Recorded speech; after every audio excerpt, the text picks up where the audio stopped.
bahwa yang namanya teori tindak pidana monistis dan dualistis itu sekarang kalau teman-teman lihat terkait dengan Kapita Selecta nanti muncul di dalam KUHP yang baru. KUHP yang baru itu kemudian sudah tidak lagi mempersyaratkan tentang kesalahan. Jadi kalau disebutkan sebuah tindak pidana, dia hanya ngomong tentang perbuatan yang melanggar peraturan perundang-undangan. Harus bersifat melawan hukum. Jadi kesalahannya enggak di. Tetapi terkait dengan yang mau dibahas itu nanti kita bicara tentang adanya teori monistis dan dualisme atau dualisme atau monisme, teori tindak pidana itu. Nah, kalau kita bicara tentang itu, maka nanti kita harus ingat bahwa ini kan teori, seperti yang pernah saya sampaikan. Teori hukum itu berada di antara filsafat dan politik. Pendulumnya selalu ya. Ketika kategorinya bicara tentang ilmu pengetahuan, ilmiah, dia menuju ke filsafat. Tapi ketika dia bicara tentang cita-cita keadilan, dia lari ke arah politik. Nah, ini buat kita yang mau mencoba menguraikan tentang bedanya teori pidana monistis, tindak pidana monistis dan dualistis. Silakan, Mas Eko Muklis dulu.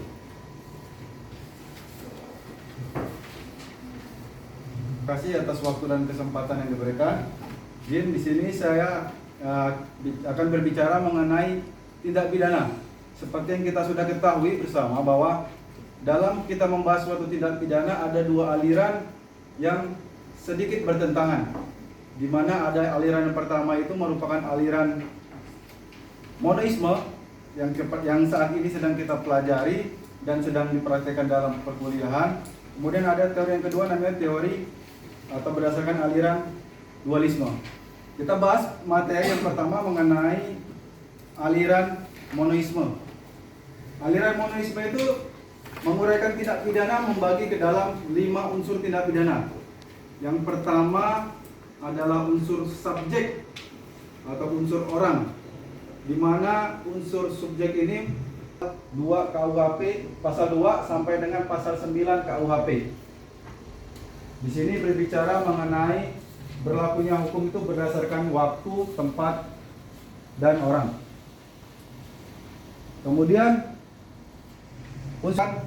unsur yang sangat penting dalam merumuskan suatu tindak pidana karena untuk menentukan berat, yang pertama untuk menentukan dapat dipidana atau tidaknya seseorang, dan kemudian untuk menentukan berat atau tidaknya pidana yang dijatuhkan. Nah, sampai di sini dulu. Ada yang mau ya. Apa? Siap, terkait dari aliran monisme. Izin untuk pada KUHP yang baru tadi sudah dijelaskan dosen bahwasanya tidak ada unsur kesalahan. Apakah aliran ini masih dapat berlaku dengan adanya KUHP yang baru? Apakah perlu diperbaiki atau tidak relevan lagi? Coba tanggapannya.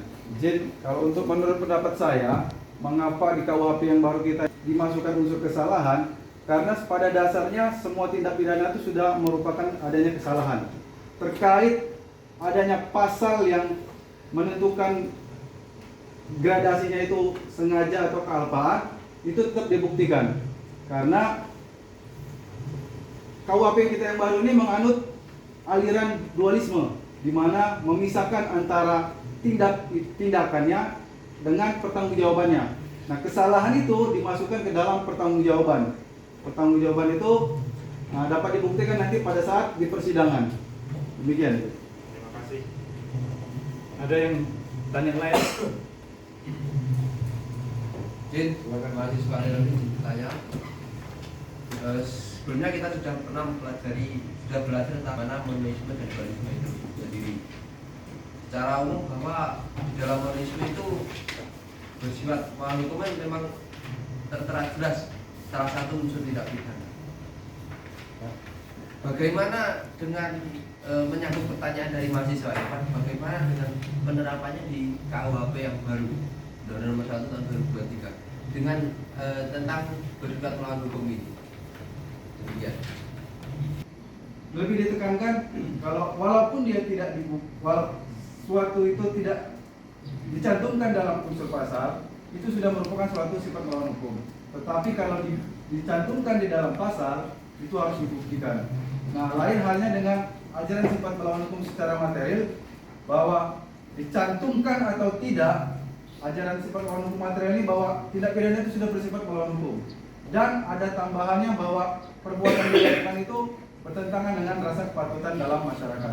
Ditentukan dalam pasal sifat melawan hukumnya, kalau kita menganut ajaran for jadi saya mau silakan dulu. Saya kita selekta kan dapat tindak pidana lingkungan itu kan yang bicarakan tentang tindak pidana ya. Ini sebetulnya sudah pernah kita bahas di tindak pidana narkotika. Apa yang namanya strict liability.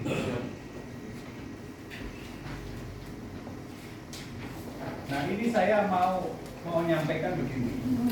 Ketika teman-teman mempelajari tentang hukum pidana, khususnya tentang teori hukum yang berkaitan dengan hukum pidana, tadi kan saya sudah jelaskan bahwa pendulunya selalu bergerak. Nah, nanti ketika teman-teman belajar tentang perbandingan hukum pidana sudah dipraktekkan dalam sebuah negara secara totally itu enggak. Kita masih ingat ya pada saat itu kita melihat ada yang namanya julukan Bu Mega terkait pemberian karpet merah kepada pengemplang BLBI, ya kan? Nah, itulah dari situ muncul namanya alternatif dispute ADR itu, resolution. Jadi itu sebetulnya bukan sistem yang berlaku di Indonesia, bukan civil law system itu, tetapi itu lebih kepada common law system. Tapi kan kemudian dipakai juga. Jadi prinsipnya kan hukum itu diciptakan oleh manusia dalam rangka mengatasi persoalan yang sedang terjadi, menggantikan kerugian yang sedang terjadi, mengobati luka keadilan yang dialami oleh warga negara. Tapi di dalamnya nanti ada kepastian hukum, ada keadilan, dan ada kemanfaatan. Nah, demikian juga ketika kita mengadopsi doktrin strict liability ini, awalnya kita nggak kenal juga itu. Di Amerika dulu yang dimulainya kasus, kalau di Amerika kan sistemnya Anglo-Saxon itu, dia lebih menuju ke common law karena dia pakai doktrin presiden law akhirnya. Nah, hakim nanti yang akan membuat hukum gitu kan. Nah, makanya nanti section number sekian itu bicara tentang pencurian, section number sekian itu namanya pembunuhan dan seterusnya begitu. Nah, dulu di Amerika itu terjadi sebuah peristiwa yang kemudian menjadi sengketa karena seseorang pengusaha menugaskan karyawannya untuk bekerja dan karyawannya sementara sedang bekerja terjadi perbuatan melawan hukum. Nah, kita masih ingat ketika kita membahas perbuatan melawan hukum, kan kita mengenal ada yang tahun 33 dan tahun 25, ingat ya? Kita pernah bahas itu kan? Bukares sama apa itu? Ya, bukan yang pembunuhan listrik. Satu lagi saya masih ingat itu yang nanyakan Renaldo, Pak ini yang dipakai yang 33 atau yang 25 kan gitu tahunnya gitu ya. Nah, tapi poinnya begini, dulu yang namanya perbuatan melawan hukum itu kita hanya memaknai bahwa melawan undang-undang, berarti hukum tertulis, ya kan? Hukum harus dimaknai secara luas. Nah, itulah yang kemudian berkembang pemahaman tentang sifat melawan hukum yang sampai kemudian disebut common sense, kebiasaan yang oleh masyarakat dianggap baik, kalau dilanggar itu sudah melanggar hukum. Bayangkan ya, kan menjadi luas sekali. dari yang tertulis sampai menuju kepada yang kebiasaan yang tidak tertulis.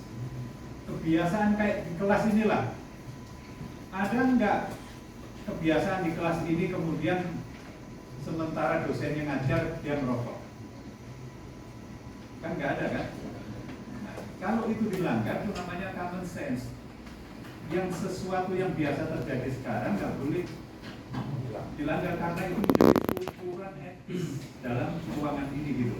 Nah itu pun dimaknai sebagai melanggar hukum. Nah terkait dengan contoh orang yang bekerja tadi, ternyata tanggung jawab atas kesalahan atau perbuatan melawan hukum yang dilakukan oleh si pekerja itu dianggap tanggung jawab dari bosnya. Itu kasus yang terjadi di Amerika itu yang kemudian kita kenal dengan strict liability di dalam undang-undang lingkungan hidup. Nggak mau tahu siapa yang salah, tapi kalau ada korban yang terjadi akibat bocornya cairan yang keluar dari pabrik itu dalam aliran sungai itu, dan kemudian mengakibatkan orang dari batal-batal semua tubuhnya, atau mungkin ada yang pakai minum air sungai itu dan kemudian keracunan, maka pemeriksaannya tergantung dilihat aja sumbernya dari mana. Nggak dipersyaratkan lagi ada yang namanya unsur kesalahan.